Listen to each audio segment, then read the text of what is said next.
محمد بن نصر الحارثی کہتے ہیں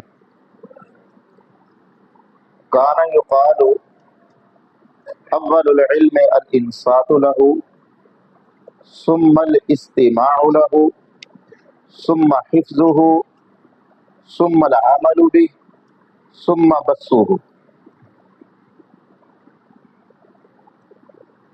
فرماتے ہیں کہ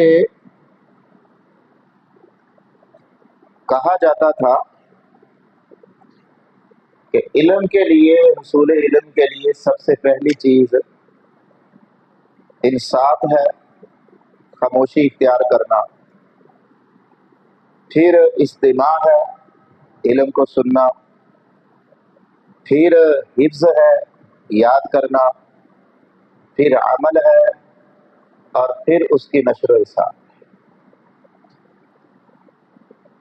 محمد بن نصر الحارثی کا یہ قول امام احمد بن حنبل رحمۃ اللہ علیہ اپنی کتاب الزہد میں بھی لے کر آئے ہیں صحیح سند کے ساتھ، اور یہی قول الفاظ کی تھوڑی سی تبدیلی کے ساتھ جلیل القدر محدث امام سفیان بن عیینہ رحمۃ اللہ علیہ سے بھی صحیح سند کے ساتھ مروی ہے سنن الدارمی کے آغاز کے اندر، اور بھی محدثین سے یہ قول ملتا ہے الفاظ کے تھوڑے سے اختلاف کے ساتھ۔ تو کانا یقال کا مطلب یہ ہے کہ محدثین کے دور میں یہ بات محاورہ بنی ہوئی تھی، یہ بات زبان زد و عام تھی کہ علم کے حصول کے لیے آپ نے یہ چیزیں کرنی ہیں۔ کون سی چیزیں؟ انصات، استماع، اور عمل، حفظ، اور پھر عمل، اور پھر نشر۔ یہ چیزیں آپ نے کرنی ہے، پھر آپ کو علم حاصل ہو سکتا ہے۔ اگر آپ واقعی علم کے لیے مخلص ہیں، علم حاصل کرنا چاہتے ہیں، تو پھر سب سے پہلی چیز انصات، خاموشی اختیار کرنا۔ جب آپ سبق پڑھ رہے ہیں، استاد سبق پڑھا رہا ہے یا کوئی عالم دین درس دے رہا ہے، تو پھر پوری خاموشی اختیار کی جائے، کیونکہ اگر گفتگو جاری رہے گی، بات چیت آپس میں ہوتی رہے گی، شور ہوگا، تو اس کے دو نقصانات ہیں۔ ایک نقصان آپ کا کہ آپ کو پتہ ہی نہیں چلے گا کہ صاحب علم نے کیا بات کی ہے، استاد نے کیا بتایا، اور دوسرا خود جو بیان کرنے والا آپ کا استاد ہے، عالم دین ہے، اس کا نقصان یہ ہوگا کہ آپ کے شور کی وجہ سے، آپ کی خاموشی نہ ہونے کی وجہ سے وہ اپنی بات کو بھولنے لگ جائے گا۔ جو علم وہ آپ تک پہنچانا چاہتا ہے اس کی اس طرف سے توجہ ہٹ جائے گی۔ آپ باتوں میں لگے ہوئے ہیں، شور کر رہے ہیں، تو آپ کے شور کی وجہ سے استاد کی جو توجہ ہے، جو عالم دین کی توجہ ہے، وہ متاثر ہو گئی۔ تو کئی دفعہ ایسا ہوتا ہے کہ جب انسان کی توجہ کسی طرف سے ہٹتی ہے تو جو چیز اس نے بیان کرنی ہوتی ہے وہ بیان نہیں کر پاتا۔ صحیح بخاری کے اندر حدیث حضرت جریر رضی اللہ تعالیٰ عنہ کہتے ہیں کہ حجۃ الوداع کے موقع پر رسول اکرم صلی اللہ علیہ وآلہ وسلم جب خطبہ ارشاد فرمانے لگے تو آپ نے مجھے حکم دیا، جریر رضی اللہ تعالیٰ عنہ سے کہا انصت الناس، لوگوں کو چپ کرواؤ، خاموش کرواؤ۔ آپ نے خطبے سے پہلے آپ نے صحابی کی ڈیوٹی لگائی کہ لوگوں کو خاموش کرواؤ، چپ کرواؤ۔ اور اس حدیث کے اوپر یہ جو جریر رضی اللہ تعالیٰ عنہ والی ہے، اس پر امام بخاری رحمۃ اللہ علیہ نے باب جو باندھا ہے وہ ہے الانصات للعلماء، علماء کے لیے خاموشی اختیار کرنا۔ یہ باب باندھا اس حدیث پر۔ آپ کلاس کے اندر ہیں، استاد کلاس میں موجود ہے، تو آپ خاموش بیٹھے، استاد پڑھا رہا ہے یا نہیں پڑھا رہا، آپ کا کام یہ کہ استاد کی موجودگی میں خاموشی اختیار کرنا۔ مثال کے طور پہ اگر استاد نے سبق مکمل کر دیا ہے، پڑھا دیا ہے، اب آپ ایک طرح سے فری ہو گئے، فارغ ہو گئے، تو آپ اپنی باہمی گفتگو میں لگ جائیں، نہیں، الانصات للعلماء. جب تک استاد ہی استاد کا ادب ہے، اور یہ استاد کی بے ادبی ہے کہ استاد موجود ہو، استاد کی موجودگی میں آپ آپس میں ایک دوسرے سے خسر پسر کرنے لگے گا، یہ بے ادبی ہے استاد. یہ تو استاد اور شاگرد کی بات ہے. اور امام بخاری رحمت اللہ علیہ نے جو فرمایا کہ الانصات للعلماء، اس سے یہ بات بھی ہمیں سمجھ آتی ہے کہ ایک صاحب علم اگر آپ کو اس کے ساتھ وقت گزارنے کا موقع ملا ہے، اس کی مجلس میں محفل میں بیٹھنے کا، اس سے آپ کی ملاقات ہوئی ہے، آپ چاہے طالب علم ہے یا طالب علم نہیں بھی ہے، تو ایک عالم دین کی موجودگی میں آپ خاموشی اختیار کریں. آپ کوشش کریں کہ اس صاحب علم کو زیادہ بولنے کا موقع دیں. کسی عالم دین کے ساتھ آپ کی بیٹھک ہوئی ہے تو آپ اپنی گفتگو زیادہ نہ کریں. آپ کی یہ کوشش ہونی چاہیے کہ آپ اس صاحب علم کو زیادہ بولنے کا موقع دیں. اس کا فائدہ یہ ہے کہ ظاہر ہے وہ بولے گا تو علم کے موتی انشاءاللہ وہ اس کی زبان سے نکلیں گے، آپ کو علم حاصل ہوگا. تو یہ بات جو امام بخاری رحمت اللہ علیہ نے اس حدیث پر باندھا ہے، الانصات للعلماء، اس کا تعلق شاگردوں کے لیے بھی ہے اور عام آدمی کے لیے بھی ہے. شاگرد کے لیے یہ ہے کہ کلاس کے اندر استاد موجود ہے تو مکمل خاموشی اختیار کی جائے، استاد کی موجودگی میں آپس میں باتیں نہ کی جائے، یہ استاد کی بے ادبی ہے. اور یہ بات تو آپ سمجھتے ہیں کہ با ادب با نصیب، بے ادب بے نصیب، پھر کچھ حاصل نہیں ہوتا اگر استاد کی بے ادبی کریں گے. اور عامی آدمی کے لیے یہ ہے کہ صاحب علم کے ساتھ اس کی ملاقات ہوئی ہے، کسی صاحب علم کی مجلس میں محفل میں بیٹھنے کا موقع ملا ہے، تو کوشش کرے اپنی گفتگو سے زیادہ جو صاحب علم ہے، جو عالم دین ہے، اس کی گفتگو زیادہ سنے، وہ اس کو زیادہ بات کرنے کا موقع دے، خود خاموشی اختیار کرے. تو یہ کہا جاتا تھا محدثین کے دور میں، یہ محاورہ تھا کہ الانصات لہ اول العلم الانصات، علم کی پہلی سیڑھی اور پہلا زینہ جو ہے وہ علم کے لیے خاموشی اختیار کرنا. اور پھر دوسری چیز الاستماع لہ، پوری توجہ کے ساتھ سننا بات کو.